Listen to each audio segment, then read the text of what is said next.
Hello, everyone, and welcome to this week's episode of Cerberus at the Improv. I am one of your hosts, Payman Ascari. I'm joined by my co-host, Mr. Timothy Knight. Tim, welcome. Good afternoon. How are you doing this week? It's kind of a quiet week this week. I'm working on a couple of other projects, kind of keeping my brain a little busier than I want it to be. Summer's closing down. Not as manic as I was a month ago. Yeah. And I guess you and I were going to be meeting for the first time next week, huh?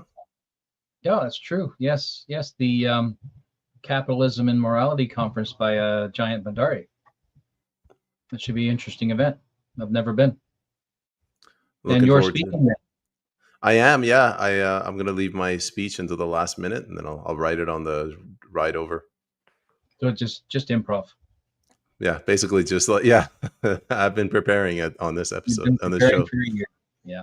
Well, on your own channel, Inlay Terms, you've got upwards of 250 shows now.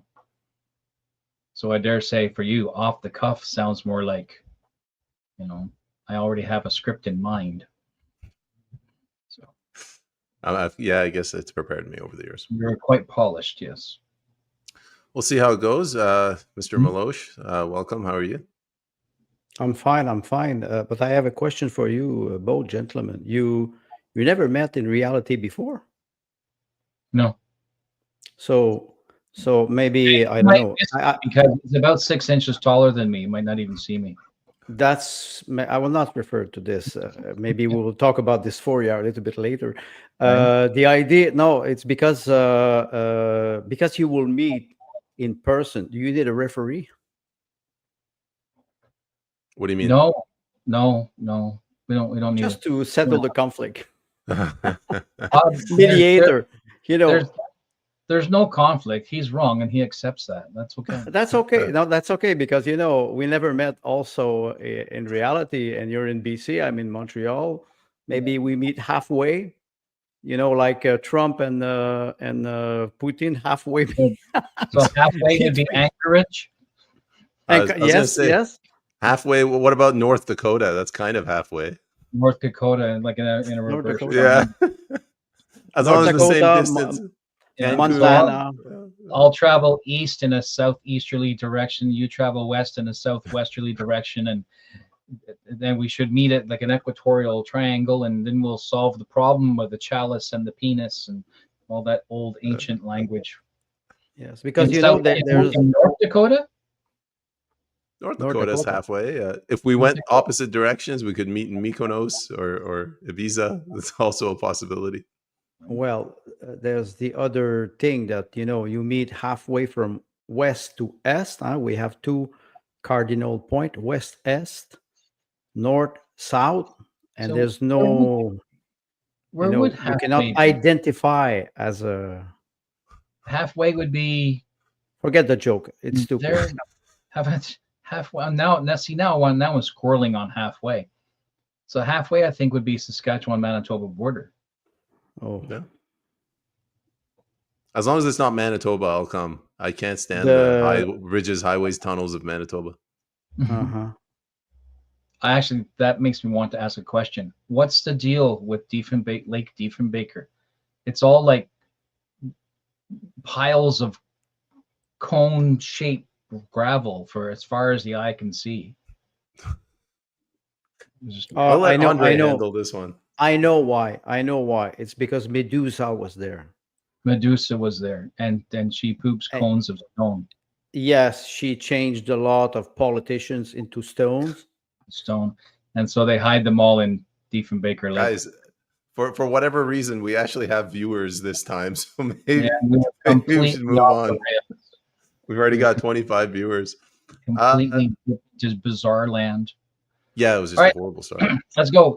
Funny, because last time I was wearing the blue shirt and you guys were wearing the white shirt, and I thought I should catch up with you and put on a white shirt. And then we changed. Andre and I, we actually talk about these things, and we perfectly coordinated so that we look opposite to you. Yeah. Well, it's like women, when they go out, they call each other. Which type of dress you will wear. All right. This is getting worse again. Our first topic we were going to talk about is Amy Hamm. So this is a woman who was a nurse. She made some statements, which in my opinion fall perfectly under free speech regarding men in men's spaces, women in women's spaces. And the College of Physicians, which has nothing to do with speech regulations, went after her. They finally fined her 95,000 and change. And to add insult to injury, they said, this is the right amount. It's the Goldilocks amount. It's not so low that she won't change her ways, but it's not so high that it's punitive. So, Timothy Knight, what number would be so high that it would be punitive towards this woman? $1. Right, closest to, it's like Price is Right, closest to without going over $1. Right, they don't, do they? No, they don't. They don't have any authorization. There's no red tape in there. There's no policy. There's no protocol that gives them any authority to levy a financial penalty on a member of the organization. Their penalties are by way of the 1 month suspension, right? Administrative suspensions and stuff like that. That's, or, you know, removing them from the organization, which puts the license at risk. But these colleges, the same as the College of Physicians, these are oversight colleges for the purpose of maintaining consistency of delivery of services. That's it. That's it. So any overreach or any extended administrative right or access that they've gained through corruption in the system over time, where the government, in this case would be the provincial legislature, has issued mandates to these organizations and said, we want you to be responsible to do this. And the association says, well, what if so-and-so, you know, what if they fight us? What if they say no? They say, no, we got it. Don't worry about it. Because most of the people who are in your association, the doctors and whatnot, they're not going to want to cause a ripple in the waters anyway. So increasingly, the government offloads their responsibility, their authority onto these secondary governing bodies. And that's what's happened here, because the thing is, they can't fire her because she'll sue and win. So they punish her to the edge of the law. And that's where we are today. Lawfare. Andre, same question to you. Tim kind of answered it the way it should be. Like, well, 90, yeah, like $1, I get it, but like $90,000. What kind of an education system did you go to that you think that's a fair amount? It's not too high. Well, 1 + 1 = 2. 1 male and 1 female, it equals 2. But of course, liberal, they don't know mathematics. This is basic mathematics. You learn this in primary school, and those people are not aware that, like Tim mentioned, it's not a question about gender ideology. It's a question of compliance and punishing somebody who's opposing the official narrative. She took a risk, and it was on social media. I'm publishing on social media that there are only 2 genders, male and female, but they cannot punish me financially. They cannot fire me, or maybe they can suspend my pension. That's another thing. But Tim was right. They tried to punish her, $93,000. I think that it's with taxes. I think they even taxes the fine. This is incredible. Maybe the government says, okay, put $92,000, and we will put the GST on it so we can make an income out of it. It's even the amount is completely ridiculous. It's not about punishing somebody. It's just because she stood up to this stupidity that nobody agrees on. It's only liberal lunatics who promote this ideology. There's no such thing as a transgender. I cannot be transphobe because it's transgender. It's like a unicorn. It does not exist. It's a fantasy. It's a dystopia. It's a disorder, and maybe we'll talk about it later. Nobody agrees on that. There's no consensus on that. I'd like to go back to the 93,000 in a minute. Go ahead. the actual number is, I don't have the actual number, but 93,000 X number 100, Y number 10s, like right down to the penny is this actual penalty fine. And I think, and this is just me thinking, which is generally not a good idea, but I think that number is specific because the lunatics at the College of Nurses did up a budget or calculated how much money they've spent harassing her over the last 5 years and decided that they should get their money back from all the money they spent on their own internal wages and stationery and activity and conversations and internal lawyers. They're just trying to get the money back. So they tally it all together and decide that's what they're going to fine her. The alternative isn't much better, Tim, where your premier just comes out and he goes, 25,000, that's how much it costs going into the forest. Yeah. Did he call Tim Houston in Nova Scotia? You know, the amount, Tim is right. The amount are so ridiculous. You know, and the fact that they arrive with this amount like this and they declare that, oh, it is the right amount. No, there's no such thing as a right amount. It's not to correct a bad behavior. It's to punish her because she expressed herself. It has nothing to do with bad behavior. She expressed an opinion based on biology and fact. All the rest is mental disorder. It is, and we see it with the pharmaceutical company. Dr. Silvestrovich proved that. We were having discussion on the People's Parliament about mental disease or psychiatry, which is not a science. It's an observation. Medicine is not a science, it's a practice. When we have male and female, it's through observation, through biology. All the rest is a construction of the mind that came from critical thinking in the 1970 and 80 in the United States. Through English language. It was not even in French at all. And they play on those differences between languages to try to engage young generation in a cultural war. This has nothing to do with biology. And it's working because it's working to the benefit of pharmaceutical company who will put children on hormone blocker for the rest of their life, and they will sterilize them. No children, no future, no heritage. So it's when you look through the stupidity of the message.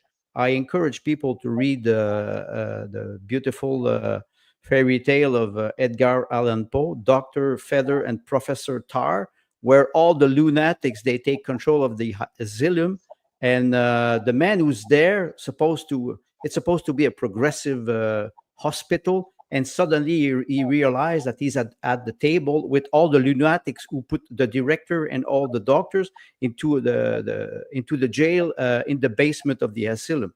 This is incredible. It's a 20 page short story. It is incredible. It's exactly what we're seeing now. The mad people have taken control of the society, and they are. That's why it's not rational. 93,000. There's nothing reasonable about this.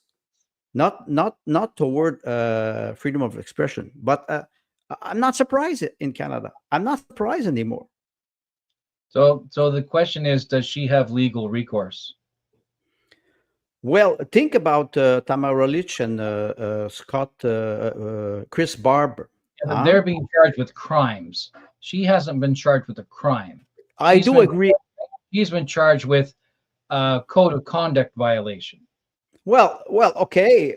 So that what did she write? She said, "I love J.K. Rowling's." That's what she wrote. She and maybe she supported the fact that J.K. Rowling is saying that there's only two gender. So if she goes to court, she will win. Yep. Okay. Bring this thing up. She will go to court. Yeah. So this is where I'm going to. Yeah. Co-sponsored. So who are the rest of the sponsors? Probably people who aren't nurses and they're actually free still. There you go. Okay, so once again, we have somebody who is being made the what's the right word? Being made the scapegoat for a group, right? Yeah, exactly. Right. She's being, because they can't go after the group because the rest of them are independent Sorry, citizens and not Tim. under. Let me just read this. Following complaints from activists and a Vancouver city councillor, the billboard was removed and 2 formal complaints were filed with the college accusing Miss Hamm of transphobia and hate speech. Hate speech. You have it there. Transphobia and hate speech. I don't like your face. I can take anything you will say, and I say this is hate speech. They decide who is hateful and who is not. We saw it with Sean Furch when he was in Montreal. They decide. I'm sorry. They are lunatics, irrational people, and they are. This is Marxist behavior. Can we go back to that report again? Of course. So paragraph 2 is accusing Ms. Hamm. That's paragraph 2. Paragraph 3 is examining. Paragraph 4 is disciplinary panel ruled 4 statements amounted to. So there's no crime. There's no proof of transphobia. There's no proof of hate speech. So no actual crime of discrimination has been committed. All they have is unprofessional conduct. That's all they have. She's been fined $90,000 for unprofessional conduct. Meanwhile, dentists out there are. I won't finish the rest of the sentence. That is Trotsky's method. You accuse the person, you judge the person, you condemn the person. I'm still waiting. The execution will be that she may be the execution is the amount of the fine, $93,000. Who can pay a fine like this? Come on, it is completely ridiculous. Yeah, completely. But it shows the stupidity. Yeah. Sorry, Tim. I have a question for you. You mentioned earlier, this is not the role of the colleges. They're supposed to be monitoring their practices. Now, if you read this paragraph right here, this led to a 332-page report, including tweets, articles, and podcasts. Yeah. These institutions, these organizations, they start with a very limited scope, and then they just grow and grow and grow. And next thing you know, you have like a Praetorian Guard that's running everything. How do we stop this? You cut off the head. Carney? Like Medusa. But he's right. He's right. The thing is, Andre made an interesting comment that I wasn't sure how to respond to, but now I do. It is not the youth that are being conned by the language. I talk to a lot of young people on a regular basis, 20-somethings, early 30-somethings, and they are savvy. They are savvy. You know who's being duped? My generation, frickin' Gen X, because we grew up in the 80s saying we won't take it, and here we are bending over and taking it. And those who of my generation who are not bending over and taking it are the ones writing the policy. It's my generation that's writing these policies. It's my generation that's pulling the strings, and it's my generation that's responsible for this nonsense. So what you have is the working class Canadian Gen X who are savvy. And then you get the middle and upper middle who just going along to get along. They drink the Kool-Aid. And then you have the aristocratic class in Canada, which is the bureaucrats, policymakers, upper levels of corporations that are involved in this oligarchic activity of my generation. They're the ones pulling the strings. They're the ones making this happen. So I don't think it's the children or the youth or the young adults. I don't think they're being duped. I think they're checking out. Remember, during the elections, during any of the elections, we've always noted that there's usually about 33% of any demographic that simply does not engage with the political process. Not only do they not vote, they don't engage with the political process. And I think that number among the Canadian adult youth is even higher. So they have they're aware, they're not being tricked, they're just increasingly not talking about it. Well, But they're the ones who will save us. me, Right? I'm very happy. I'm very happy. It's your generation that is responsible. Me, I'm older, so I'm not Right. concerned. But boomers, that they call them boomer. I love this Okay, expression. Yeah. Baby boom. Anyway, I'm Yeah. 65. I have a granddaughter. She's 7 years old. I will castrate anybody who will try to change her gender. Right. That's very Yeah. simple. It's not Yeah. complicated. You Yeah, can let me- call this hate speech all you want. That's a statement. I am defending nature. Yeah. They are lunatics. And come and arrest me. They cannot touch me because I'm a small blogger or whatever. But it's not only the question. She's working. She's part of an association, nurses, and she's supposed to practice nursery. And they attacked her on an ideology which has nothing to do with her job at all. And and like you said, payment, they are growing. They think that they can do everything. And the only thing you said, how come do we get out of this? We stand up in front of them, but not on social media. That does not work. You stand up directly, physically. And that's why I was saying maybe a referee, because you look at how all those movements, BLM, Antifa, LGBT, they are extremely violent and aggressive. They are violence. We are rational. We arrive, and it's not about gay or lesbian. It's not about this. It's about compliance. It's the same thing, the same motto. They look completely ridiculous. Unfortunately, strangely, people of my generation, they fall for this. They fall for this. And in 2018, I was talking with my family about a study that was conducted for 25 years with 250 psychiatrists and psychologists talking about the gender dysphoria. And they were saying it's a mental disease. It's a mental disorder that arrives when you're a teenager. It's normal. When you follow the psychological development of a child, you understand that from 2.5 to 10 years old, there's no sexuality. Read Sigmund Freud. For God's sake, read Sigmund Freud and follow real psychology, and you will understand that when a child arrives at 10, 11 years old, when hormones are kicking in, the child, the teenager is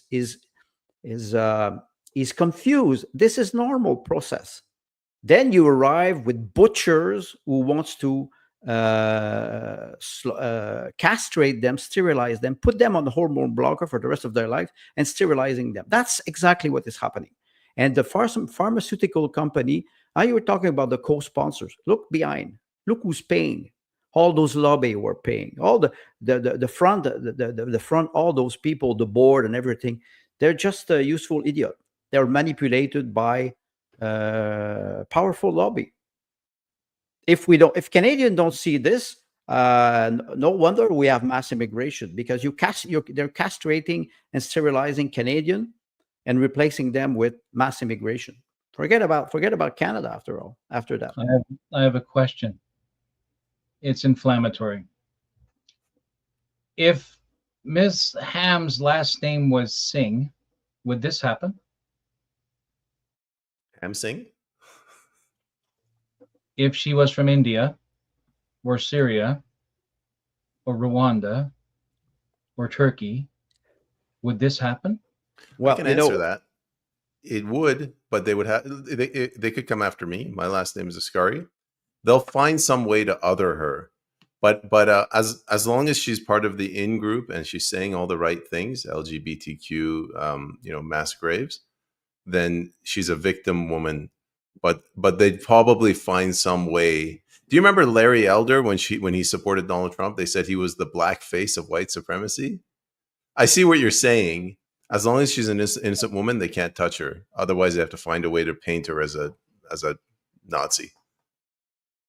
Well, it will come, honestly. And uh, look at, the left is full of contradiction. It's based on contradiction and irrational behavior. I'm sorry, LGBT or transgender for Palestine. Okay, go into Muslim country, Sunni Muslim country, and go there and go do some manifestation for gay for Palestine. We will see how. No, they never go. They're so. It's much more comfortable to do manifestation here in Canada because we're permissive. We are tolerant. You know the word tolerance, it means what you cannot repress. That's the real definition of the word tolerance. It means that I tolerate you because I cannot repress you. So here they take advantage of a loose system, and they promote a cultural war. It's cultural war. Not only the gender, but the white supremacy is part of the toolbox. They use anything to undermine uh, nature, biology, rationality, and they continue to do. And they look more stupid. We just have to think about DEI. Last year we were trying to work on DEI because we were trying to show the contradiction and the absurdity of the system, and then it's collapsing completely by itself. You know, I was thinking about this. Tim, I'll let you speak to Wolf's comment in a moment. I was thinking about this the other day. On the left, they have like the different levels of absurdity. So DEI is somewhat rational. Like you can make a rational argument, but climate change and transgenderism is completely irrational. Saying that there's more than two genders, at least with DEI, you could say, oh, you got to help these poor, insert race here that's been subjugated for so many years. But if you tell me that there's more than two genders, that's like saying there are more than two charges, like positive, negative. I don't know.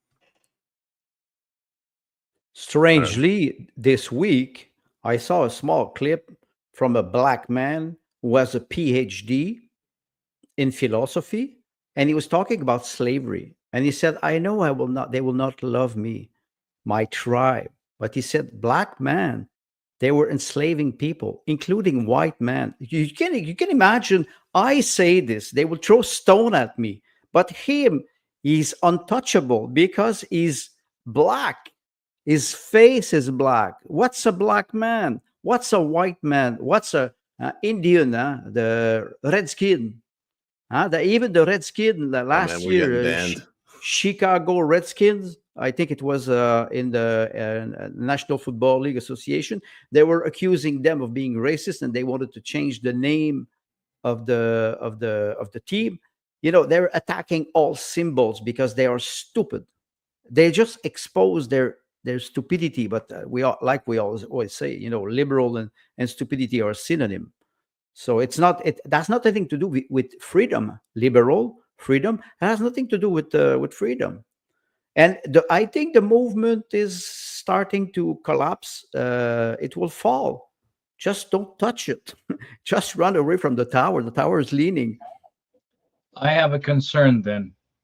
If the liberal game in the last 10 years is beginning to collapse from under its own ineptitude and its own weight, and the conservative, who's been thoroughly emasculated through this process, remains emasculated because they are, then what fills the hole? Because nature hates a void, right? So if the liberal or left or Marxist pressure that's been applying at a public level is beginning to collapse, then it leaves a void, right? And if the conservative mind, which has been emasculated and remains emasculated, because I don't see any fathers outside of schools making sure teachers stay on curriculum, then what fills the void? And the void will be filled by the aggressors. And who are currently cultural aggressing? Oh, this, I can That's refer what to. will fill the void, right? So, I mean, how many, and now I'm going to say it out loud because it needs to be said out loud. Jihad intelligently waged enables a condition or permits a condition where a nation falls apart from within and then simply steps into the empty space and claims ownership. That's where we're going, because the conservative mind continues in an emasculated, pussified, not doing the job, right? Not standing their ground, not pushing back. So that my generation of two camps. That's those of my generation who are making these ridiculous policies, and those of my generation who are not standing against it. Because those of my generation who do stand against it are minuscule in strength, because there's only a couple of dozen of them across the country who have made a loud enough voice or enough social or political impact to even register on the scale. Because at this point in time, liberal media, or CBC, CTV in Canada, they no longer even bother reporting about the pressure, the political or social or convoy or anything. They no longer, because it has vanished. Because it has vanished, right? They're online little hints and teasers about a second convoy to Ottawa. Good luck. They know you're coming. If they weren't watching us before, they're watching now. They're absolutely, and they have a plan for it. There's in political offices, they have books and books and books of policies and procedures. The movies told us that these things exist, so that you can tell when certain such thing happens. They have a policy book, and they go, well, what about this? And they factor tree down, and they have an exact response. So the internet no longer effective. We are too siloed. We are too small. Our voice is too loud, and all we're hearing is ourselves in an echo chamber until something happens on the street. The same as that great big walking convoy. Did anybody see that on that video a couple of days ago? Massive walking convoy out, and nobody can stop them, right? So if you take any new population, new demographic, and show them you can have Canada, all you have to do is take it, because the whiteys will roll over because they're afraid to say no. And that's where we are. There's two things that you said, Tim. The first thing is, we are in a world of blasphemy. And when you have this constant blasphemy, after that, you have repression. And what you mentioned, it is true. The aggression will be repressed, but by the aggressor. That's the first point. The second point is, in 2018, I had a conversation with a young woman. I was at a party for my daughter because she was pregnant, and she was studying to become a journalist. I think it was Montreal University or UQAM in Montreal, University of Quebec in Montreal. And because I'm a loud mouth, I was talking about exactly what is happening now, gender dysphoria. And she didn't know about it at all. And I start to talk about gay and lesbian, and I start to talk explaining some psychological behavior. And she asked me, she said, what about transgenderism? I said, what about it? And she said, I don't know, but it seems that you're transphobe. I said, maybe you will be a journalist. Can you go and ask the Muslim community what they think about homosexuality? Because you're a journalist, you should go. She shut her mouth because I said, don't ask me. You know my opinion. You're a coward asking me. Ask the real person or the real group. Go and ask them what they think. You know what I think. You can even publish me and quote me. It's not a problem. They always attack the same group because it's the group that still resists. But you're right, Tim. 95% of the group is castrated. How come fathers today do not defend their children, bring their children to gay pride, to drag queen fairy tale hour? And it is like, I'm looking at this and I'm telling myself, those people are under a spell. they're so afraid to be accused of being racist, misogynist, homophobe, whatever, so they comply. And but that's the purpose of the mass. The mass always comply. You always have 5 or 10% of the people who will resist and will change the structure. But now, I'm optimistic. It is changing. But for Amy Hamm, they are hammering, targeting people like this who take risk, like Jeff Everly 2 weeks ago in Nova Scotia. Those people, they stand up. And I'm sorry, you say, men, you cannot grow balls when you were castrated. This woman, she has more balls than most Can men I in Canada. can I jump in? I want to pick up on that. We got a segue to Nova Scotia anyway, but I want to go to RB Ham's comments. I'm going to be on RB Ham's show tonight at 6 p.m. Vancouver time with Jeff Evely, if anybody wants to tune in. The monetary punishment is set so high because they want to make an example out of us to scare the public. That's why Jeff Evely was fined $28,000. That's why I was fined $45,000 during COVID. So if anybody doesn't know, this guy is a silent victim. Everybody knows about Jeff Evely because of his video went viral. Everyone knows Amy Hamm because the media sort of had to pick it up. There's probably got to be dozens, if not hundreds, of people out there like RB Hamm that have just been screwed over. Well, Patrick Provo, who was a teacher at Laval University during the COVID, he was fined and suspended because, and he's a specialist in genetic. It is quite ironic, and he was fined and he was suspended by the Laval University because he dared to go against the narrative in 2021. He's still in court now, and I think he's still suspended. So, like you're right, Payment. There's a lot of people who were punished, like RBM. They were punished, and the amount of the fine is so ridiculous. This is the motto of it's motto of Bolshevik. They were using this. They punish people to make an example. Let me tee up what's happened in Nova Scotia, and then before I hand it over to you. Before you do, I want to quickly interject. Sorry, because it's related. An older gentleman friend of mine and his wife went across the border and did not have a RiveCan on their phone, and were fined $5,700. So they did not have a RiveCan on their phone, and they were fined $5,700. He escaped the former Yugoslavia when he was 17 under gunfire and made his way across the Italian Alps, France, Germany, and then over to Canada. And he says, I'll tell you where we're going, because we're going right back to that.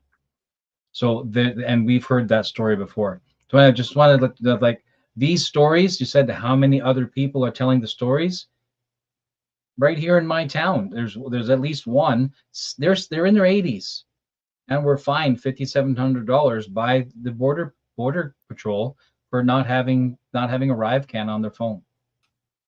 So anyway, that's horrible. It reminds me of this video. This older gentleman was coming through the airport with his daughter, and he printed out the documents for a RiveCan, but he didn't have the app. And they said, you have to have the app to do this extra step. And he's like, I don't have a phone. And they're like, why do you not have a phone? He goes, I don't take it with me when I travel. And then this is like an 80, 85-year-old Canadian gentleman turns to his daughter and he's like, you know what? Don't even bother. He said, this is a bureaucracy run amok, which is what's happened. Well, he's a Canadian citizen. They don't let him enter his own country because he didn't install an app on his phone. Well, first of all, it's tyranny. And for example, he didn't take his phone. I'm serious. I'm not joking. I'm not joking when I use those words. I'm a writer. Let's say I don't have a mobile phone. Am I entitled not to have a mobile phone? If the answer is yes, I will say, I will print the document if it is required, and I will show it to you. You know what they do? The totalitarianism, one characteristic of it is changing the rule all the time. So they confuse you. And it's not the first time I say this. They confuse you and they make you feel guilty and insecure permanently, 24 hours a day, 7 days a week. That's a component. If people do not understand that, and I think Tim is right, this man from Yugoslavia, and I have a lot of friends from East European country, they all say the same thing. It's tyranny here. Canada is not a democracy. That's a statement. So I guess since we're going to Mr. Evely's case, let me tee up what's happened in Nova Scotia, and then you guys can run with it. Premier Tim Houston of Nova Scotia came out and said, we have record forest fires. We can't have people going into the forest. The hikers might start a fire. That was the story. That's why they brought the $25,000 ban. And then 24 hours later, people came out and they said, well, wait a minute. The number one cause of forest fires in Nova Scotia the last 10 years has been arson, not hikers. For 24 hours after that, the premier of New Brunswick comes out. She's like, oh, no, we're going to do the same thing. But it's not because hikers are going in starting fires. A hiker might go in and capsize their canoe or break their leg, and our first responders can't go in. So they changed the narrative, and it's such a nonsense argument, but it's spread all across the Maritimes. And now every single one of us, we're with bated breath. We're like, holy shit, is this going to make its way to the mainland? Is this COVID again? Tim? Oh, we got somebody from New Brunswick. Hello. You're muted, Tim. Don't go into the woods because we don't want to make grandma sick. It's the same thing. What if you put a mask on one of the trees? Is that okay? It's the same. Well, they put yellow tape on entrances. We've all seen those pictures, right? They're yellow taping entrances to parks, police taping entrances to parks. When's the last time we saw that? When they were police taping children's playgrounds, bench in parks, benches. They're doing it again. Same thing, just different language. But the practices, the policy, right? They take out the policy book and say, what do we do in this case? Well, here's our protocol. They're doing it again. They're just changing the language. So the question is, who's going to go up there with a pair of scissors and cut down, right? Or cut down these yellow ribbons or these yellow whatever they are, right? Who's going to do that? Nobody. Well, Nobody. we can do an inauguration and arrive with a pair of scissors, and but who's going to do it? Nobody. Well, would that Jeff constitute Evely, mischief? Huh? Would that be mischief? Would they throw you in jail like Tamara Leach? I'm gonna quote it wrong. Someone's gonna correct me, and that'll be fine. Was it when the country becomes tyranny, it's my obligation to resist? What is that statement? Wolf, right? Etienne de la Boétie. Right? When laws are unlawful, your duty is to oppose them. Right. So when laws are unlawful, so is the yellow tape blocking me from my access to go to the woods? Is that unlawful? Is actually, there's a better question. Did he make a legislation of this, or is it just a mandate? It will be challenged in court. But that's again, is it legislation? Because no, it is not. If it's not legislation, then it's outside the court's jurisdiction. Well, it's arbitrary. Where the court, right? This is people calling their MPP or their MLA and saying, no, you change this or there's going to be hell to pay. And until enough whiteys make hell to pay, the tyranny will continue until et cetera, et cetera, et cetera. Right? This is on the people. Until the people physically do something, it will continue. And then talking heads like us are going to just continue to rant, and will do so properly and correctly. And others who are better than me at it will identify the very nuance of it. But until people resist, this will continue. Wolf articulated it pretty well. He says you need a mass of hundreds of people to go and do this together. You can cut the yellow tape, but you can't just be one Jeff Evely. Okay, there's one thing. We have. I'm not a fan of Facebook, but Facebook, the phenomenon of Facebook is about 20 years now. I think 18 years. And Facebook, you have the flash mob. The teenager knows that his parents are away from the weekend. He decides to make a party with some of his friends. Some of his friends. He published this on Facebook, and Surprise, 500 people arise, they destroy the house, and it is flash mob. The mob has power, and Wolf is right. The mob has power, but you need a leader. I have a question. Did you see one MLA or one MP in Canada? Did you see only one support Jeff Lee? No. With 41 million people, nobody in parliament, in the National Assembly, in municipal council, nobody stood up. The I think only one to support Evely publicly and others similar to Evely has been Maxime Bernier. And as far as the media is concerned and the government's concerned, he's persona non grata. He does not exist. They will not even talk about him. What you don't talk about does not exist. So this is funny. We can discuss about this a lot, but when it touches you, the individualism of Canadian will leave you alone in the wood, lost, with a fine of $28,000. That's what is happening now. And maybe Tim, you mentioned this always. Conservative people. It's difficult to unite them. here we go. Sue, it is a temporary restriction implemented under the authority of the Nova Scotia Forests Act. So it's a bureaucratic regulation. If it's temporary, what are the conditions for its for ending it, and what is the term of its 10 weeks? It's 10 weeks to flatten the forest fire. Yes. And then, it's arbitrary. That's why I was talking about tyranny. Arbitrary. During the COVID mandate in Quebec, they were ruling by decree for 2 years. No MLA stood up in the National Assembly at all for 2 years. And we had curfew. And the prime minister at the time decided to impose curfew before Christmas. It's the same stratagem. I would not be surprised that behind that you have McKinsey. I would not be surprised. McKinsey was ordering and controlling all the health policy during the COVID mandate. I would not be surprised that Nova Scotia minister or prime minister are advised by McKinsey, which is a firm that is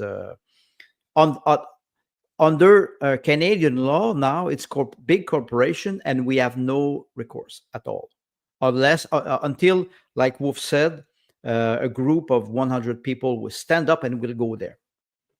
The trucker convoy, they rose from, I would say, from the ashes of what we call democracy in Canada, and they scared the hell out of the federal government. Federal government was the only way they can arrive to impose such drastic measure is because they're afraid. The power is afraid of people, and they know it. They cannot. That's why they're trying to divide us all the time. So if you could see, I was looking for. I thought Dallas Brody, the MLA here in BC, supported Jeff Evely, but I guess she hasn't either. Nobody. Did we hear? I'm sorry, Mr. Who in Alberta now, by-election Monday. Did we hear him say something? No. What is he paid for? Credible. That's a question. Why do we pay them? And it's, yes, Sue Kellen Dyer is right. It's arbitrary. They move the goalpost all the time because they want to confuse you and make you feel insecure. When you're insecure, you cannot stand up. Most people cannot. Peter McIsaac, I always cite him. He was a Nova Scotia firefighter, 10, 20 years as a firefighter, and he's been really pushing back against Tim Houston. He pointed this out. He goes, these people come out and they're dogpiling on you. They're saying how you're going to burn my house down. And it's very difficult to fight back against these people. The media, it gives it's the left, but the liberals, whatever you want to call it, they implant this idea and it grows, and they think that it's their own idea. The fact that if Payman Ascari goes in the forest, he's going to burn my house down. He's going to kill my family. And it's very difficult to push back. Well, don't forget, it's not only the police, it's not only the officials, it's the people. David Gardner, I had the three-part series podcast on Buddhism, and it arrived in Nova Scotia. He's in Nova Scotia.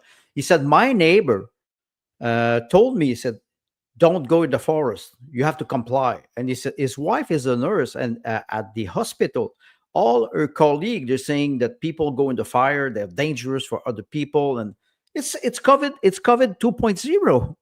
It's COVID 2.0. They want to, like you said, pile up on the. It didn't work. Huh? COVID derailed, so they will try something again. COVID did work. Well, there depends are on the angle. Thousands of people dead because of COVID. COVID Yes. did work. Well, both sides. We have this false self-elevated image that we provided a great resistance. Tens of thousands of people are dead. I know. I right don't disagree with you. Failed to respond, and they are able to do this again, knowing that we will be even less effective this time. Well, I use, in one of my last article, I use your expression, Tim, the British corporate crown. Don't say it. Oh, great! Now we're never gonna hear the end of it from Wolf. No, but the idea is very simple. The tyrant wants to divide us all the time, so he will take somebody and he will make an example out of it. What do they do? You saw this in 1837 with the when they hang the insurrectionists in Quebec. They took 7 people and they hanged them in front of people. They were hanging people at this time. Too bad it cannot come back. And they're making an example out of it to terrify population so they can comply. And Wolf said something. He said, okay, obey citizens. No, obey peasants. We are peasants for them. We're cockroach. We do not exist for them. We are dispendable.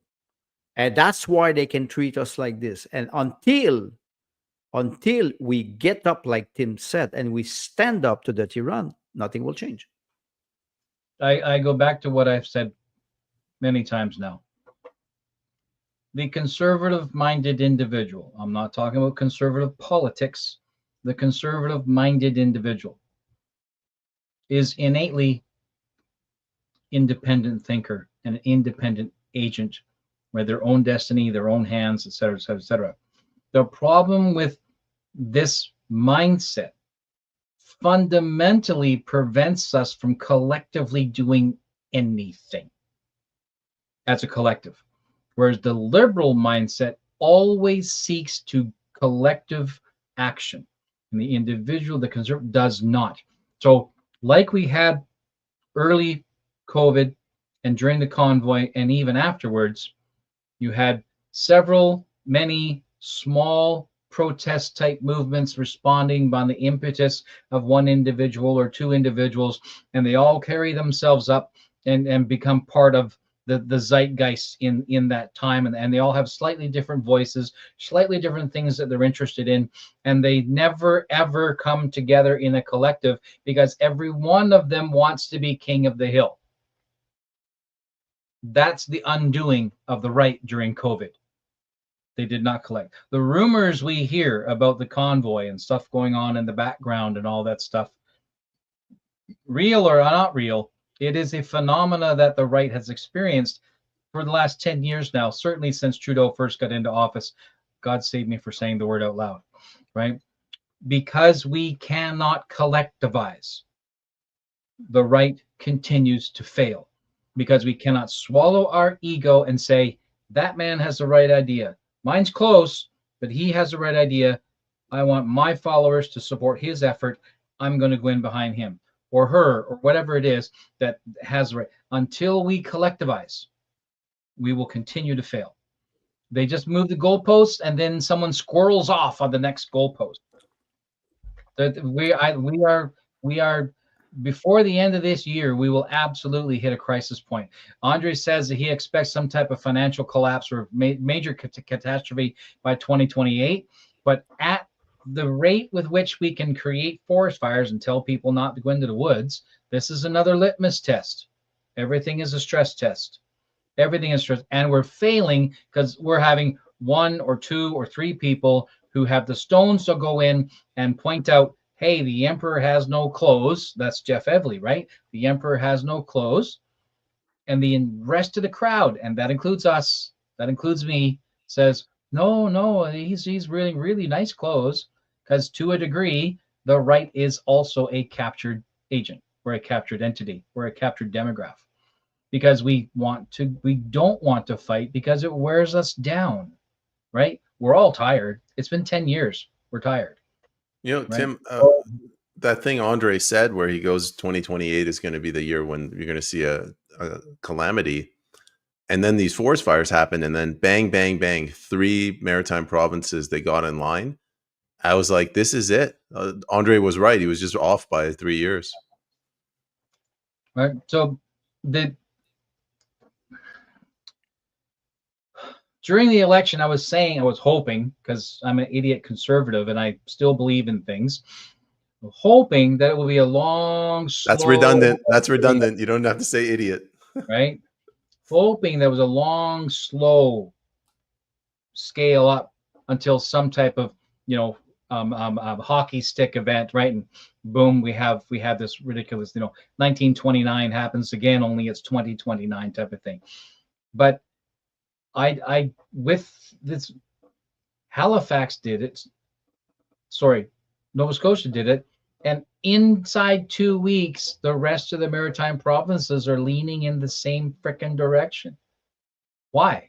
Why is this so easy for them to do that? And so to do 332, there are just under 4 million people live in the Maritimes.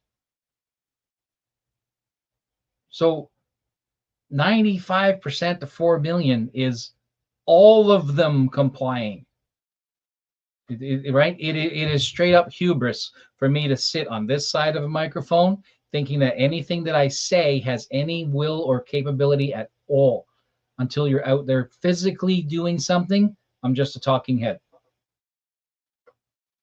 Well, you mentioned something important, compliance and the ego of the conservative. I'm sorry, the comment of RB Hamm when he said night during COVID, most conservatives supported the tyranny because they were also manipulated.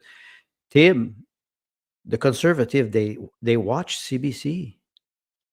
They watch CBC. It's not because you say that they are critical thinker. No, they are egocentric people who think that they can survive by themselves. I remember I had a friend a couple of years ago, during COVID. It was during COVID. And a woman, 66 years old, she lives alone, she's a friend, and she says, "Oh, me, I will have my 5 cord of wood this winter, and I will survive." And I said, "If you have looters who come to your house, you will not survive. You're a woman alone. They will rob your wood because you cannot defend yourself." Conservative people, they think that they are independent. They're not. First of all, they're not on their land. It's crown land. It's crown land. So the king does what he wants. And the conservative people, they think that they're conservative. They are not. They're independent, egocentric, individualist, and they think that they can form the government. There's a big difference. You were mentioning being able to collectivize. The collectivization, you have collectivization, which is very close to socialism and communism. They hate the idea of asking help from their neighbor. They hate it because they want to show that they're strong. So, like you said, I have a good idea, but you, Tim, you arrive and you express something, and I'm jealous because it's like you stole my idea. It's even better when you say it, but I'm not. I don't. I'm so afraid of being a socialist that I cannot recognize that your idea is very close to mine and I can just join the group and take the best idea. We're not doing this as conservative. You're right. And they are not, because they are controlled by mainstream media. They're controlled by propaganda. Let me give you an example. I've been working on RubiconFreePress.com on and off for about 3 years now. The basic premise is that people would be able to come to it and write news in their own community, a couple of hundred words, anytime they wanted, and get credited for it, and be able to see it in their own online news publication. No worries about censorship. No worries about Facebook pushing you down. That anybody could come and read it from anywhere in the world. You could tell the news that's going on in your own town, and that included sponsors and advertisers to be able to do the same thing. And I've been working on producing something like this for 3 years. Now ask me how many subscribers I have who do that. 0. There was People don't want to do something new. But this is another thing, right? Because they go, well, I have Facebook. I got 3,000 friends, and I'm in 15 groups, and I have X, and I have Instagram, and I get it. I totally get it, because I've been on Facebook since 2008, I think, right? So I totally get it, and I'm very involved in what's there. But I'm also very aware that Facebook is a behavioral management system, right? And you understood everything, options, right? There are options. I'm not saying that the website that I'm trying to produce is the be all and end all, because it's not, right? It's remarkably amateur in many ways, and I totally get that. But there are other options for people to communicate and share their ideas, and they simply choose not to. They simply choose not to. Out in the real world, because internet is fantasy land, we know the internet is fantasy land. Nothing real happens on the internet.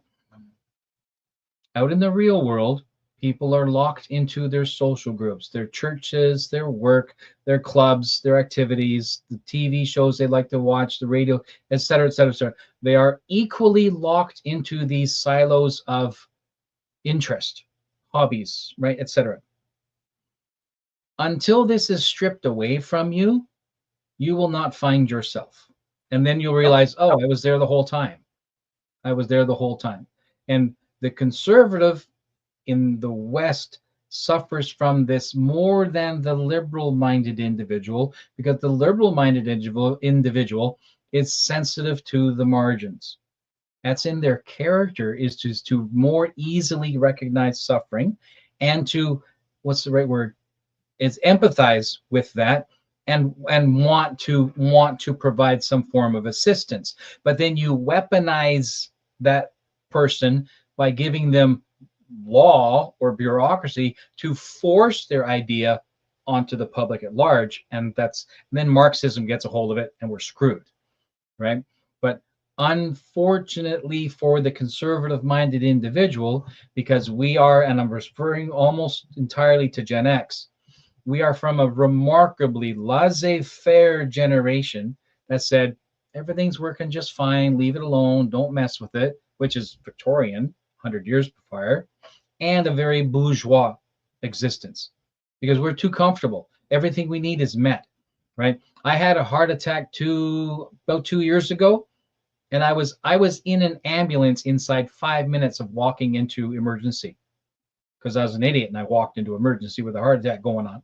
But inside 5 minutes, I was on an ambulance being rushed to Royal Columbian they didn't crack me open or nothing. They ran a line through my wrist into my heart, fixed me up. 45 minutes later, I was basically back on the van coming back to my hometown. We are remarkably bourgeois. And until this falls out from underneath us, we will not change. Liberal-minded individuals have already moved on.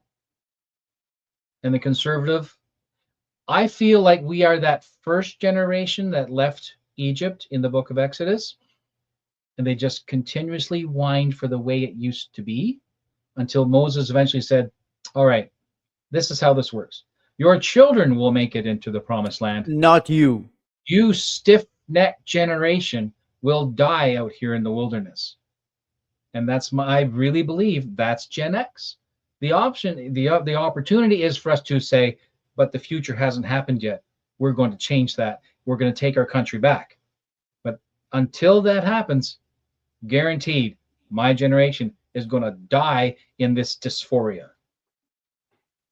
End of rant. I don't know. I was listening. I just have nothing to say. Andre. Well, okay. Yes, you're right. You talk about Gen X. I can talk about older generation. And don't forget one thing: the generation after the millennial, they were born in technology. So for them, the real world is it's not. They go to work.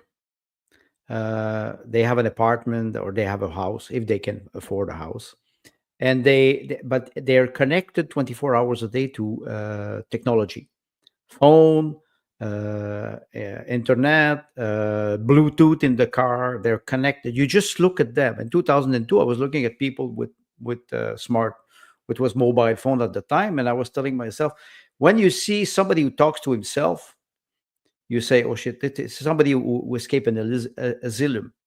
Now you look at people; they all talk to themselves because they all have earbuds, and you say, "Shit, we live in an open psychiatric hospital."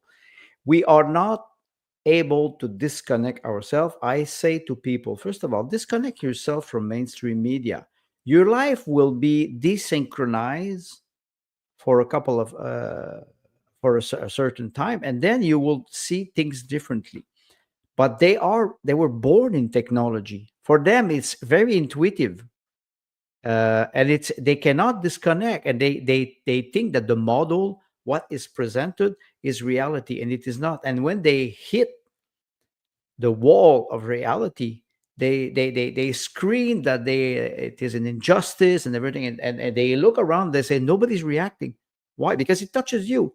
You want an individualist society, you will have to pay for it. And you're right, the most people, the liberal and the conservative people, the liberal minded people and conservative minded people, because they are connected, they cannot get out of the matrix.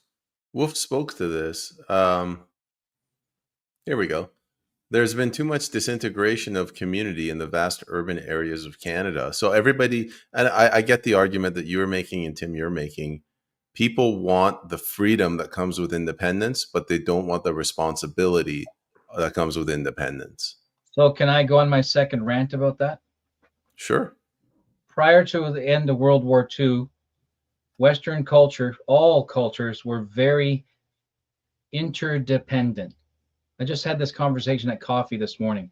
We're very interdependent, and by that I mean family-oriented, extended family, right? So that prior to industrialization, when you're in a largely agronomic system, you were very, very interdependent as a family. The joke is family, the ties that bind and gag, right?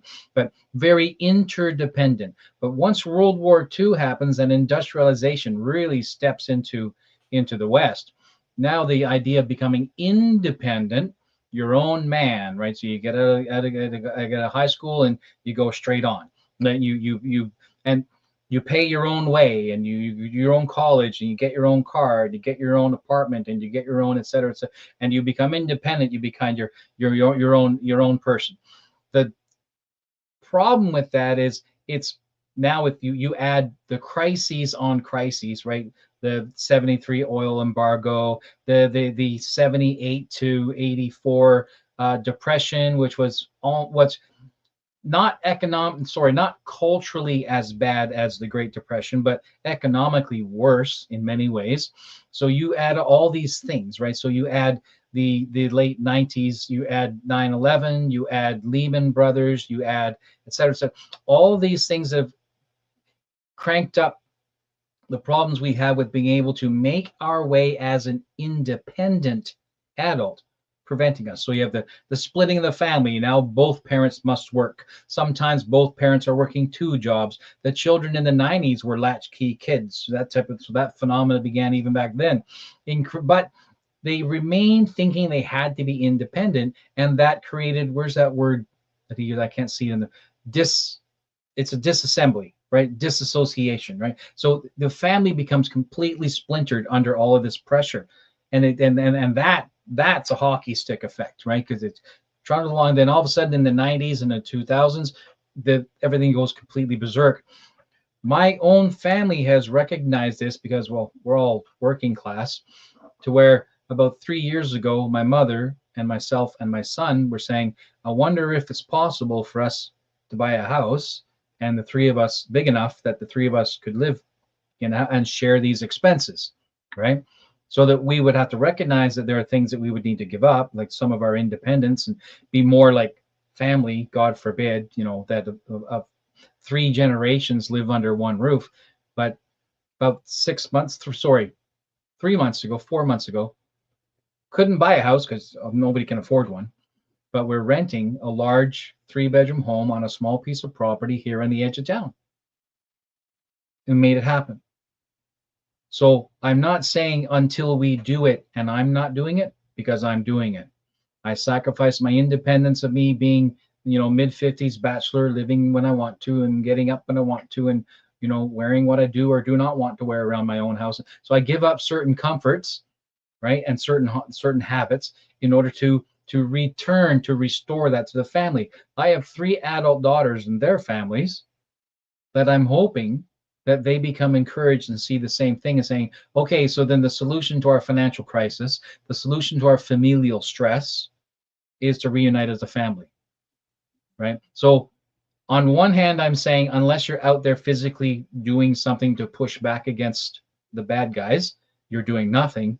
But now I'm also adding, if the only thing you're capable of doing is reuniting and strengthening your family, I think that's enough. Well, you said something. You said the society is disassembled. I will refer to Jacques Derrida, who was a philosopher, French philosopher, and he went to United States in the 1980s. And why I refer to him, because I read him a lot. And the man uses a word, deconstruction. It is a concept. Liberal people, they deconstruct nature, they deconstruct the family, they deconstruct uh, what they call discrimination, and they use it to they use it as a weapon. Then when they deconstruct all the society, they're stuck with the pieces and they don't know what to do with it, because you need moral value, you need core value, you need structure, you need institution. You cannot have conservative people who live on a farm and no having no contact with whatsoever, living in autarcy. So they are stuck with the society that is completely deconstruct now, and people are realizing that family is the core value of a nation. Wolf made a very good comment. We don't have nation anymore. Anna Arendt was talking about the nation. We don't have nation. We have state.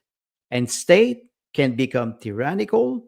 And state, we destroyed religion, but we have the religion of the state now. It's the state or nothing.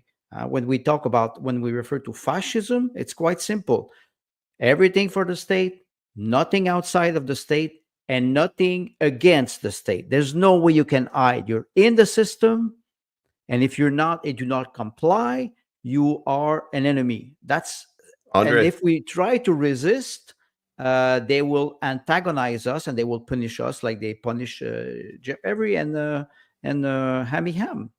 It's let simple. me tie it back. So we started talking about gender, and we touched on LGBTQ. I was driving through Vancouver, and I glanced at the gay pride parade. I refused to go. It's just, I don't know what the purpose is, and that's become the new religion. Like every city has It a is. parade, and that parade kind of it holds everything together. If you go back, like if you watch movies from 50, 60 years ago, like what they got, these little floats coming in, you got the lady on the horse, you have corn on the cob. Like you have things that uh, tie your culture together. It shows you what your culture is, and those things they come together. We're talking about the family unit at the national level. You get what you call a nation, and now we're talking about a state. Like I looked at these Yes. people at the LGBTQ pride parade, and I'm asking myself, like, what are you supporting? Like, what are your core values? Why are you bringing your children here? What is it that unifies us? And I think it's nothing. Like maybe money, shallow, vacuous, lack of personality. I don't know what it is. I can So refer again to to the book of Michael Jones, Libido Dominandi, they are controlled by their lust. And let's go back 70 years ago, and you would be a Catholic family or Protestant family, and you don't go to the church on Sunday. All your neighbor will say gossips about you. LGBT movement or cultural war, you do not comply. It's not you say yourself, you don't go to the gay pride. Who cares? But if you don't go, it means that you don't comply, and they will attack you. Eventually they will attack you. They will attack everybody that does not comply. It's not even about, I don't have nothing to do with against gay and lesbian. No, do what you want.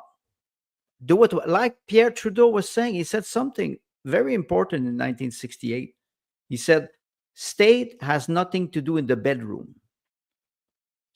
I do agree with this. But what happens if you bring a child in the bedroom? That's what we call pedophilia. They want to normalize pedophilia. They want to normalize perverse behavior, because they want us to comply to this.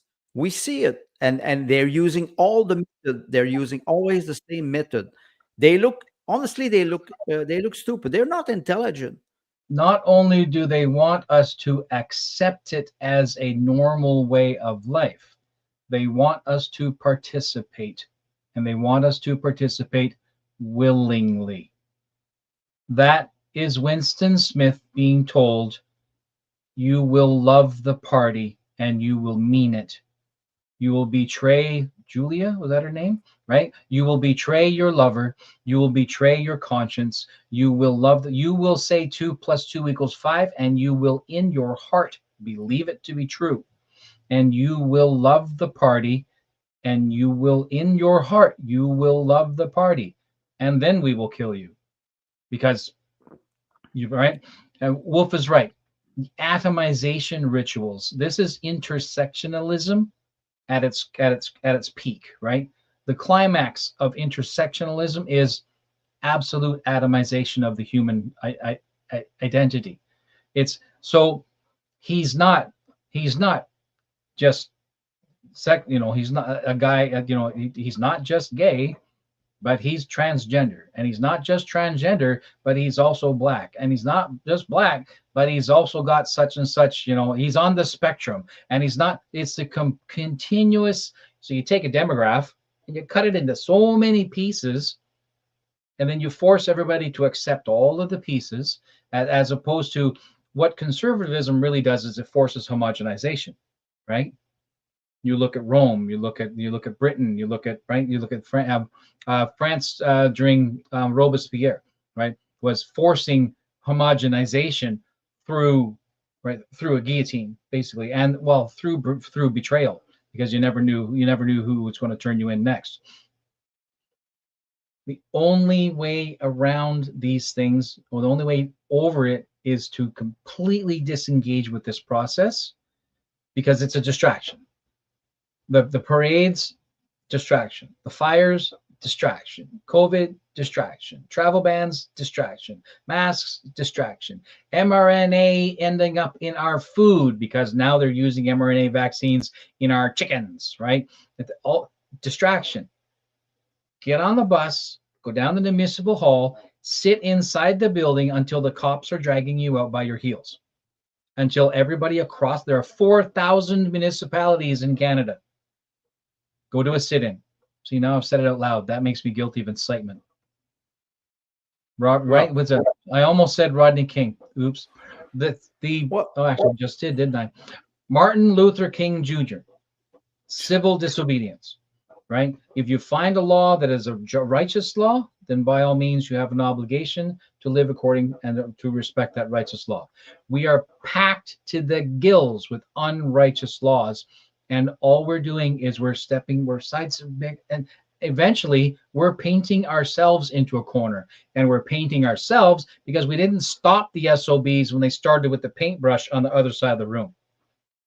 So we're getting what we asked for, because we're not doing anything about it. you mentioned something about compliance or changing. It's not enough to be gay. You have to be transgender. You have to be black. Forget you have to be native. The best thing is to be a transgender, black, lesbian, native, and I forgot something. Most probably, they Quadriplegic. want the, they want to push you. Last week it was the gay parade in Montreal. Sorry, the gay parade in plural. There were 3 gay parades because like I said last week, they exclude the LGBT Jews group. But the funny part is not about this. You look at the cover of the event, and you look at how many people are there. You look at the gay parade, and you say, "Wow, okay." There was about maybe 150 people in Montreal. You look at them and you say, because I watched a little bit, I was curious. There's nobody who goes there anymore. People are starting to say, "Oh, that's it, that's enough." Okay, gay and lesbian, you have freedom of expression in Canada where there's no persecution and everything, and people are disengaging themselves in this movement because they push the war so far that slowly we're feeling it. Will we see? Will we see the tide being reversed? I don't know. We were talking about the economic collapse in 2028. This was not a prediction. It was maybe based on the idea of 2030 United Nations agenda.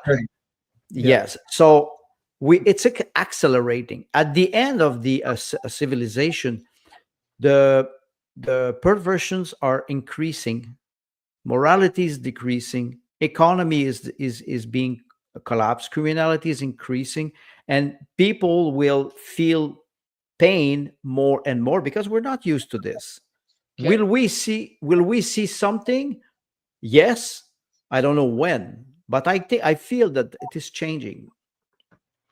We've actually might have said this before, is what we are experiencing, and don't just say Canada, in Canada, with this acceleration into depravity, and I'm not just talking about sexual depravity, because corruption, the financial corruption, right, like the bad job laws, bad family breakups, all this, is this not the same thing that Germany suffered between the wars? Yes, you're absolutely right. This type, it was the result of the Weimar Republic, and the degeneracy of the society brought Hitler to power. Uh, let's not forget that when you have a society that's loose is all is moral behavior or moral law or moral goals, they start to think individually and they cannot comply to anybody else. And the other person is always the antagonist. I am never wrong. You're always wrong. I'm always right. That's the ego. And you're right mentioning Germany. So this is a gluttony response to trauma. Yes. Right, an addictive response, right, and it's either whether it be a sexual proclivity or financial corruption or political corruption or the abuse and overreach of powers, etc. Could it be that these are the amplification of collective trauma, right? And so if that's the case, where is the people's savior? And how bad will he be, because he will be able to unify them? If we're referring to back to, right, if where we are now is a response to a Weimar system, and where we are going leads to the Third Reich, how do we stop in time to prevent the Third Reich? Well, first of all, what you mentioned, I just wrote an article, the syndrome victim. It's collectivized. We all have this, and we are all victims. Now we have to get out of the position of the victim, and we have to assume the trauma. We have to recognize it. And not play with it. Repeating the trauma is very easy, because you can always paint yourself as a victim. It doesn't mean that you will be a leader or I will be a leader. There will be a statement. I think there's a statement in every person. Somebody statement meaning you get up, like you said, you go to the town hall and you sit there and you start to act locally. Very, very, yes, civil disobedience. I think Sue is right, but you mentioned Martin Luther King Jr. Peacefully. The sit-in has a very powerful signification. You sit in, they can kick you out, but you come back the next day, and you come back the next day, and you stay there, and you slowly, they are annoyed by your presence. They cannot. There's a woman again who was arrested in London, England, because again she was praying in silence in front of an abortion clinic, and they arrested her again. But she said, I will come back. She's praying in silence, and they arrest her. The tyranny is there. In Great Britain, it is here because we're vassal of the crown. And I like your expression, Tim, the British corporate crown. The corporation are manipulating the crown. And I think Wolf always mentioned this. I have an idea. 5 minutes. I have an idea. I'll try to get this real quick. We are buckling under lawfare. We are constantly making fundraisers and pleas to help these people who are, being pushed on financially and pressured financially.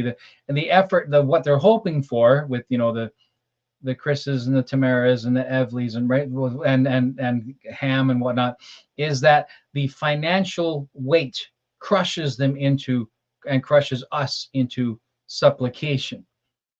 Pay the fine. Pull the teeth out of pull the teeth, pay the fine.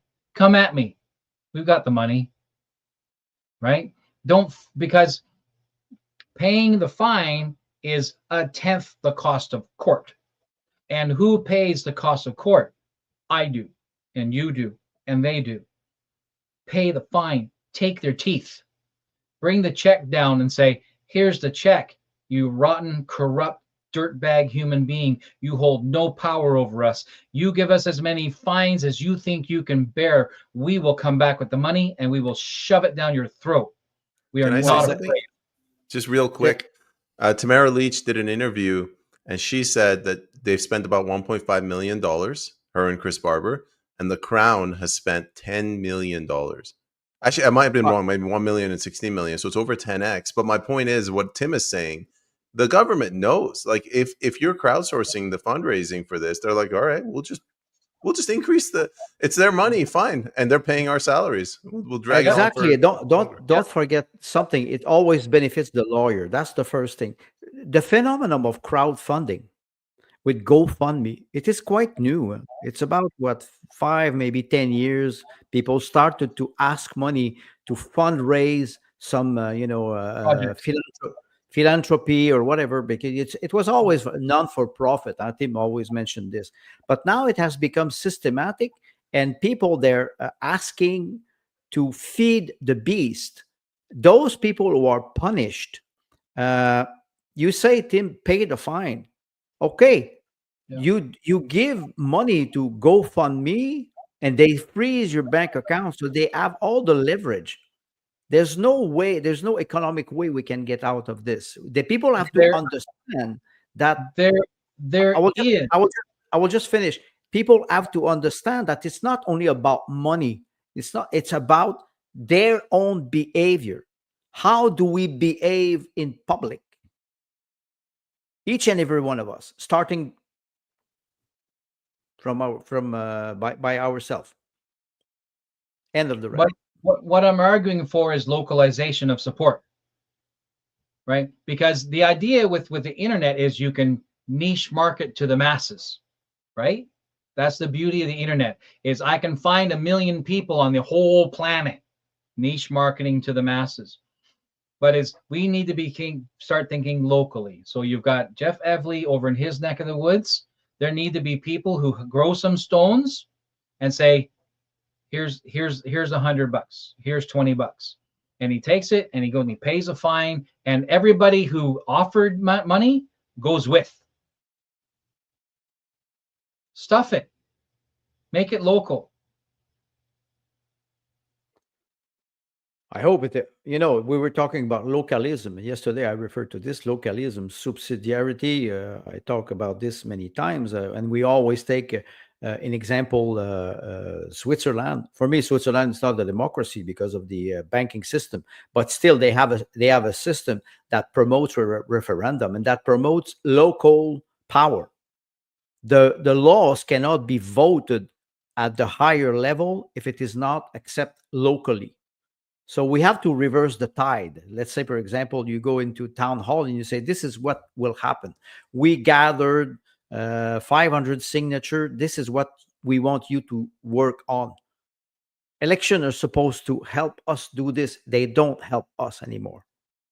So we have to rebuild the system. The system is deconstruct now. So how do we reconstruct it? No, we don't reconstruct it. Build a new one. Start local. Well, start local, but you have to. Maybe you use old material and the old concepts. The existing system is captured in a model of endless revolution. It's done. Yes. Done. The system's done. It's fourth stage cancer. It's terminal. It's done. We need a new system. And so we keep talking about in the new world or after this. That doesn't happen until you do it. So it's much better that we start doing it now, right? You strengthen your family, you reinforce your local ties. It's Acts chapter 4, I think it is, isn't it? Right, where those who can help those who need, and it's not socialism. It's different because you still if you don't work, you don't get fed, right? So that model has to be fresh. You want to rebuild the nation. Nations are made of tribes. Tribes are made of families. I like that. I like that motto. It should be a bumper sticker. If you don't work, you don't get fed. Well, no, it's very simple. Show me your hand. If they're not dirty, you don't eat. That's it.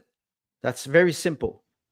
And you ask, barter, we ask exchange of good or services. You exchange services. You ask me, Andre, can you come and help me do this? Yes. Do I have to pay you? No, you owe me something. True friendship and true helping other people.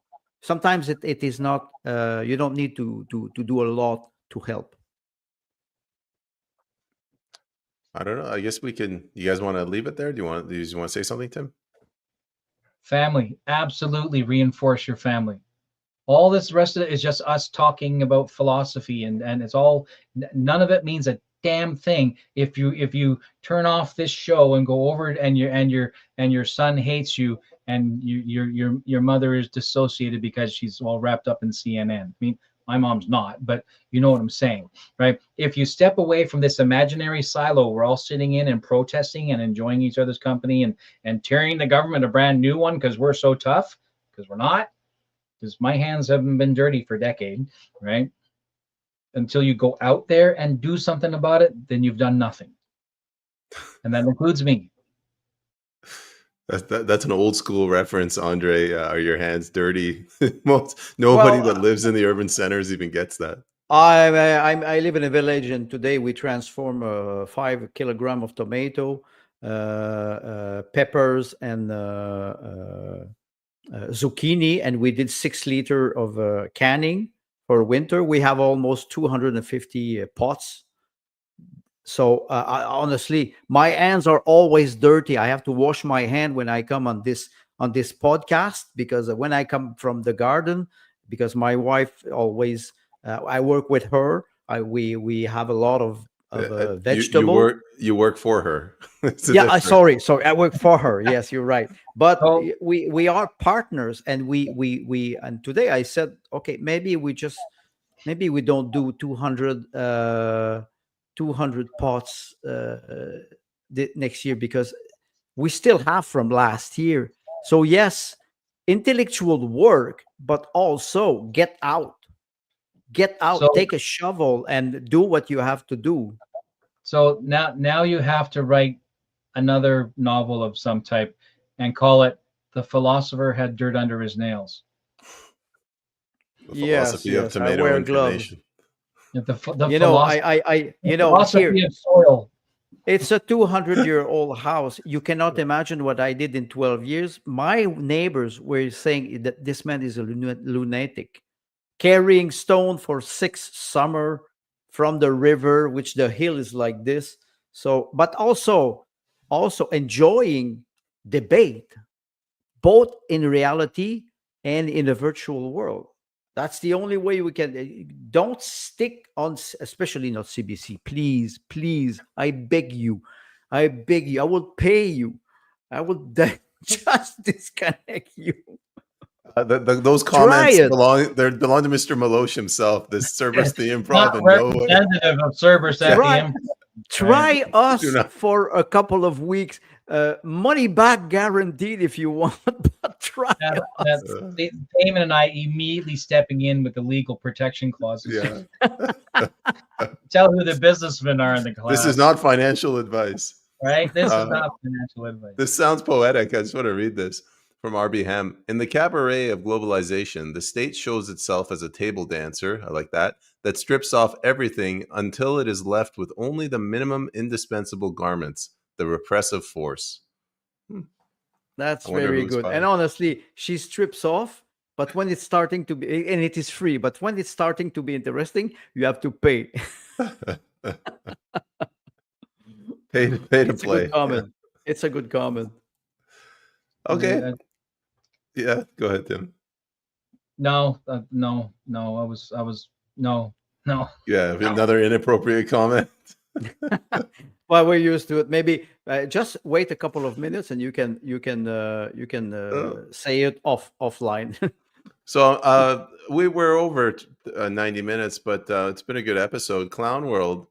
I think I'm a little late to the party. I was wondering what you gentlemen think of the Dominion Society. Do you guys know what that is? What is that? That Daniel Tyree, the former Who? national executive. I he do. created. Yeah, I go do, ahead. I do, because I watched. I think you had it. You had an interview payment with Daniel Terry, and I watched. It seems interesting. The idea also is what Tim was saying. It is difficult to federate conservative mind. We were working a little bit on the People's Parliament, and I was asking, can we merge those association or those organizations to have a better force? And it seems I tried, and I'm not sure it will work. I don't know. I don't say it is not a good organization. I say federating those people seems difficult. Daniel Tyree's society does have elements that are worthy of discussion, but ultimately he supports the crown. He doesn't understand the difference between the monarchy and the crown corporation. And when he does realize the difference, he will not want to use his society as a model on which to build a remigration platform, because ultimately his platform is sending everybody home who does not belong in Canada. In which case, just say that out loud. Well, you mentioned something important, Dominion, and you said the monarchy, the crown, and we can compare this to a republic.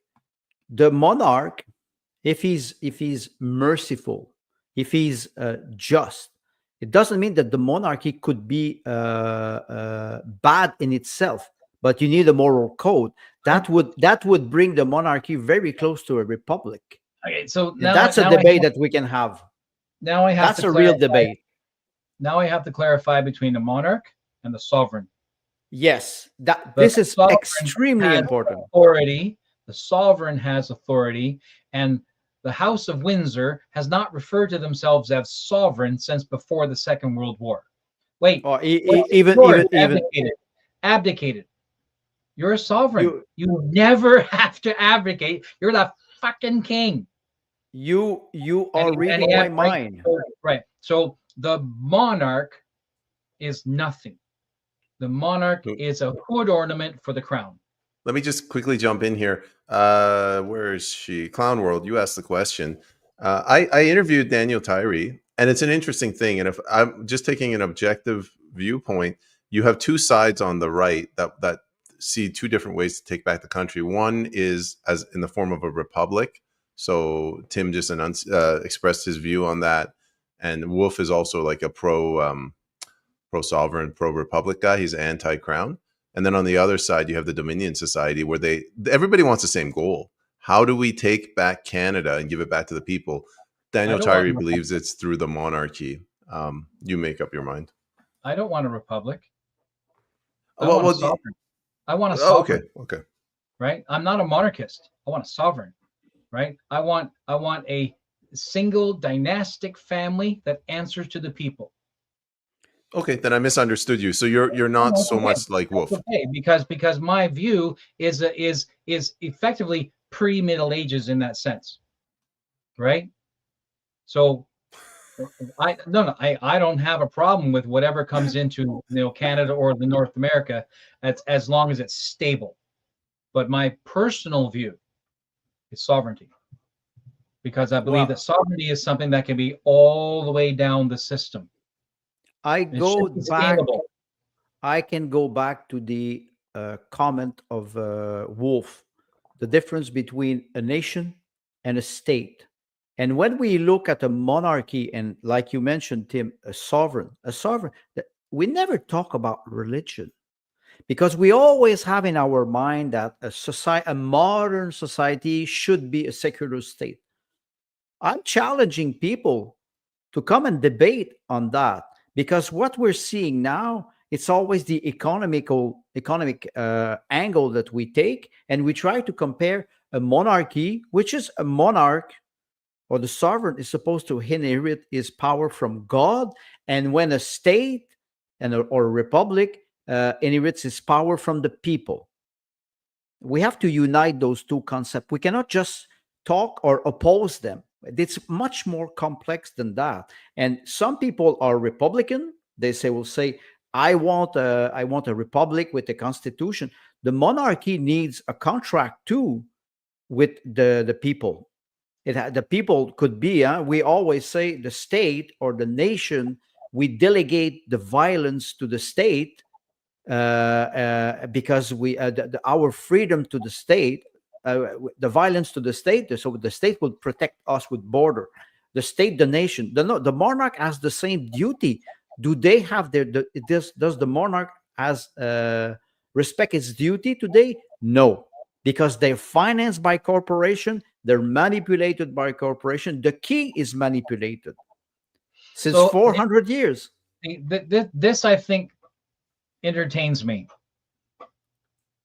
I hope. We have the people and we have the monarch with the misinterpretations that are given to us today. And then somewhere in this vague, nebulous middle, we have Crown Corporation or the Crown. Get rid of the fucking Crown, and the system will be able to stratify properly again. I mean, yeah, sure, that's best case scenario. Get rid of the frickin' Crown, right? The fact of the matter is, humans will always want an entity to lead. That's human. We always will. I don't care if it's Elmer Fudd. We always want someone to lead. That individual who is capable of leading, right? So here's the pyramidal structure of man, right? We're always struggling to the top, right? And then when the old wolf finally begins to show his weakness, then the young wolves will vie for the position. That's nature. Here we are thinking we're all so intelligent that we can control nature. No, we cannot. No, we cannot. And we can be proven that we cannot control our own nature. So at best, we manage the family cycle and make them healthy enough and that they can thrive where they are, so that those who are capable of rising to the top can succeed. The entire system as it is today is entirely corrupt, completely corrupt, right? A dynastic family breaks the nature. Well, if all right, let's say someone from a stronger family, right? Look at China, right? And I know nothing's perfect because we're human. I'm not saying we're going to get a perfect model. It doesn't exist. I'm just saying my personal preferred model is a dynastic sovereignty. and a population that can overturn it, because that used to be the case. That used to be the case.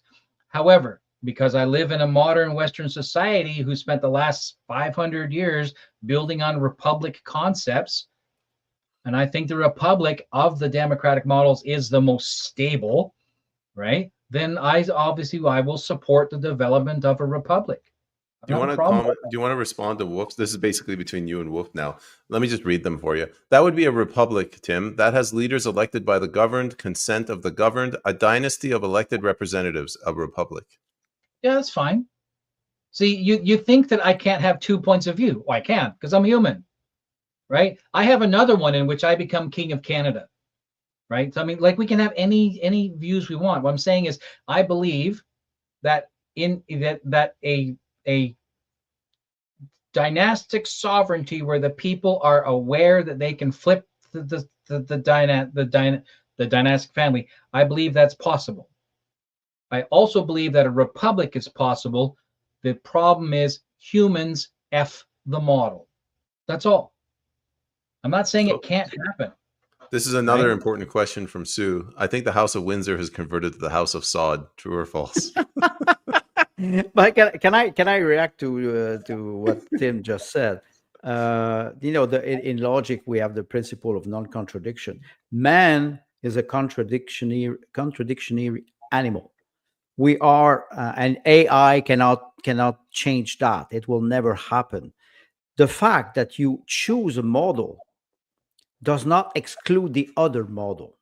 No. And this is what is important through the debate. When we arrive and we say, I agree with you, but on that topics I disagree, the debate stays there. A monarchy a monarch, a sovereign, a king has duty, and he should be accountable. And we always refer to accountability. And he is. And he is. But That's what the Tim, aristocracy's for.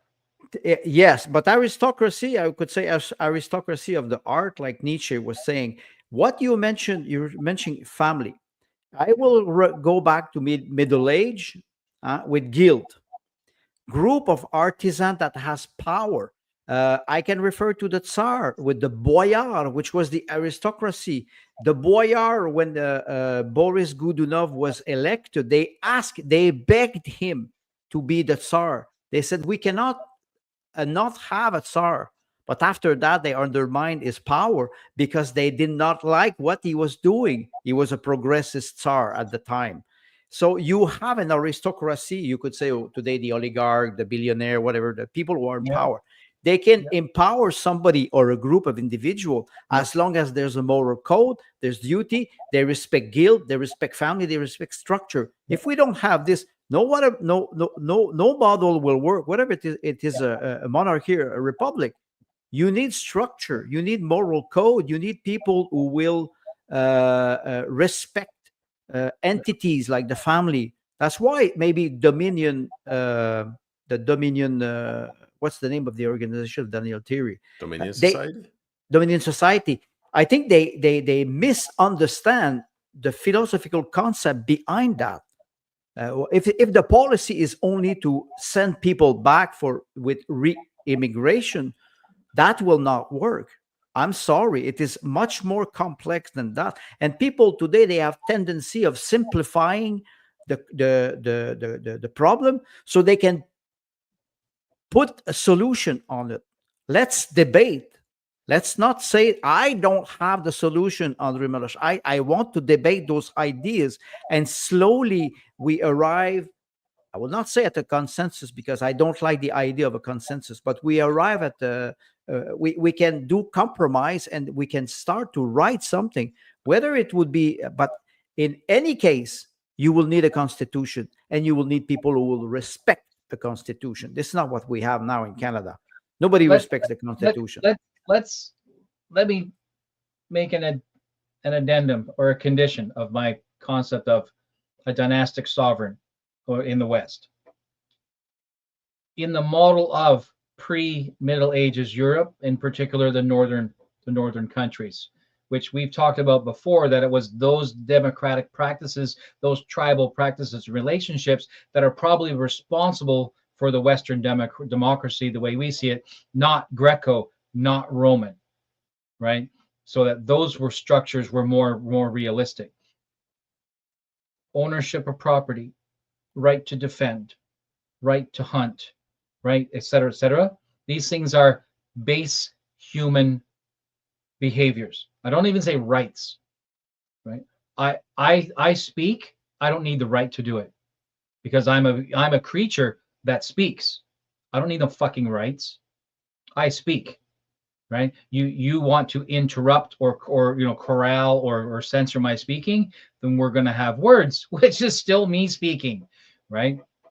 So I own a piece of land. It's hereditary. I own it. If my father owned it, his father owned it, et cetera, et cetera, et cetera. Okay. So these things, well, it's again, Wolf, like I said, we've over the last 500-600 years, we have conflated so many philosophical models that have been given to us and even misinterpreted forward to us, where we've Disneyfied the West, and none of it has any foundation in reality anymore, right? Like Hans Christian Andersen, you see him in a movie today, and it's all pretty. I'm sorry, but the little match girl froze to death, right? So and these are the reality is gritty. The reality is dirt under your fingernails. The reality is to have a government model where if someone gets out of line, like our elected nobility, because that's what our MPs are, and our bureaucrats, they're appointed nobility. If they get a line, they get slapped. And they get slapped hard because they're screwing with your money and your children's money. And we should not give them an inch of mercy.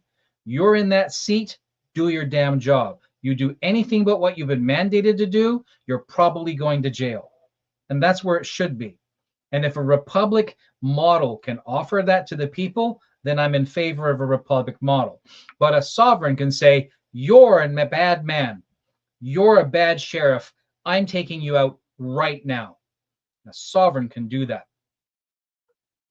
Well, a sovereign can do that. And, in old, not primitive society, but more, would say, middle-aged society, the sovereign, before 1789, the sovereign had to be accountable. And sometimes they were having what we call carnivalization. One day you name a king for a day. Why? Because you want to beat him, you want to hang him, because people, they have to express their anger. If you fast forward into a republic, what happened? We reduce the signification of word. You said one thing very important. Over 400 years, we use the same words, but they have changed in time, and we reduce the signification of those words. Democracy, for example. Democracy, power of the people. There's no power of the people today. So there's no democracy in Canada. So if we want to restore that, we have to act, like you say, locally, to educate people and talk about it. Use the proper word. Do not prostitute the words. Do not prostitute them. Yeah. So use the proper word, the proper language. Yeah. We want to uncomplicate this. Then people out here in BC can call Amy and say, we're gonna help you actually pay the fine. And as a matter of fact, when you go down to deliver the money to pay the fine, and maybe we'll do it all in nickels, right? Yeah, that's what I was thinking of. We'll do it all right. That all 5,000 of us that contributed are going to come with you. So when Wolf says rulers need to fear the retribution of the citizenry, there's justice. Right? What do they do? Down all together, and then they pay it, and they sit in the office, and that building is like several stories tall. And they sit in the office, and they have a sit down and say, now, we're all going to stay here in this office until you fix this shit. Listen, hey, this is very interesting. You know, you have some Hollywood movie where there's a lawsuit and you have to provide all the evidence to the lawyer that is defending the other side, and you flood them with paper, you flood them with documents, and they cannot process all those documents. You can imagine you arrive with a truck with $93,000 and 80 cents of cents, nickel, dime, quarter, and you put this in the truck and you just dump it and you say, you can count them. I will sit here until you count them and I want a receipt. Fuck, it will take them days or weeks, and this is legal. This is legal. You arrive and you say, this piece of this dime, it is it legal court. You take, I don't take it. That's not my problem. That's your problem. Let's take all the small change that we have and send it there and say, let's. It works. It's like, and a big truck and a big 9.3 million pennies. So it's not that big. You would be very surprised. It's not that big. It's copper. 93,000 times 20. What is that? 1.8 million nickels. Yes. So what? You can. I can guarantee pennies. you. I was sorry. I meant pennies. 9.3 million pennies. You fit a 10-ton truck. You just unload it there, and that's it. A penny weighs about 3 grams. So 9.3 million is 270. That's 100,000 pounds more. Could you imagine like how many bureaucrats you could potentially accidentally kill? You just like tip the truck and they all get squashed. You know that will be funny, because most bureaucrats today they work remote, but now they will have to go to the office to count the money. And it is legal. It is legal. You say this is legal. You cannot say that I'm not paying the fine. They can refuse it as a cash payment. Well, they can refuse. They can refuse, but after that, but it's still been paid, right? It is paid after that, and then you go to court and you say, I paid the fine. I did pay the fine. You can pay the fine. And then the city sends you a bill because they have to bring in a bulldozer to take away the fines. Think about Shylock and Shakespeare, the Merchant of Venice. I want my pound of flesh. Okay, you take 1 pound, but not 1 ounce more or 1 ounce less, because then you will be accused of theft. So that's why Shylock backs off, because when he wants his pound of flesh, he cannot take more. If he takes more, he will be brought to court. So, and after that, he says, okay, I don't want the pound of flesh. That's Shakespeare. You just pay them. You play with their own weapons. You attack them with their own weapons, and it will work. Yeah, but the rules of we will scare you into compliance with a heavy financial penalty. Those are the rules. That's the expectation. Those are the boundaries of the game, right? Those are the boundaries of the game. And we don't play by the rules. No, because they don't. So we simply meet the objective. The objective of the game is pay the fine. Is that not? Do they not want you? Why would I issue you a fine if I didn't want you to pay it? I want you to pay it. Obviously, because $93,000, $417.80 is what, and I still say is the amount of money their office has spent badgering and harassing her, and they figure, well, you know what? We'll at least recoup our expense to chase her down. And that's where I think that number came from. So them saying it's just enough without being too much, that's the right $1. It's not right. And instead, it's the price of right thing, right? Within $1 without going over. It's the price of right. It's the price of right. That's exactly what I think is going on. Pay the fine. And so Jeff Evely over on the coast, on the East Coast, his neighbors and friends and family, people in the Maritimes should bring money to him and go down and pay the fine. Because lawfare will be the end of us. It really will. Because we will be so stressed out trying to play by the rules of the game, and they're always moving the goalpost. We're like, no, we're going to pay the fine. I just want to go back to where we started with RB Hamm. He's had to pay $45,000 in fines. He's just a truck driver. He's not a rich guy.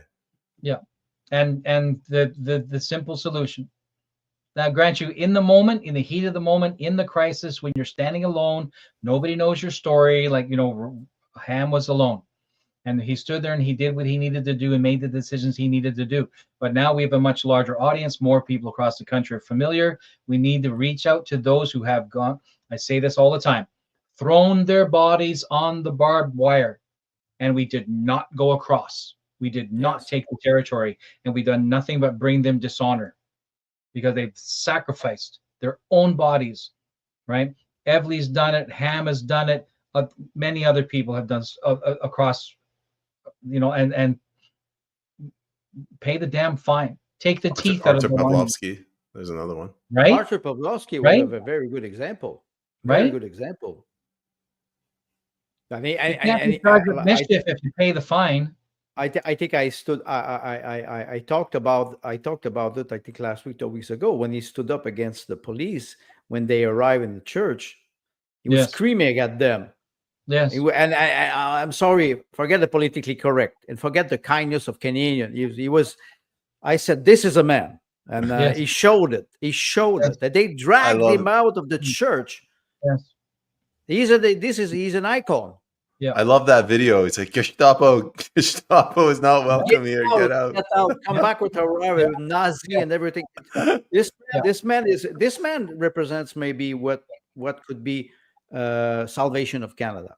You know what really bothers me? I just want to say this really quick. When I showed that video of Arthur Pavlovsky calling them Gestapo, I showed it to my friends, and they're like, "Oh, that's so rude. Why would he use that word? Why is he raising his voice?" I'm like, they're coming into a church to arrest him. What do you mean raising his voice? Well, you hang out with castrated men? Yeah, there was they're castrated.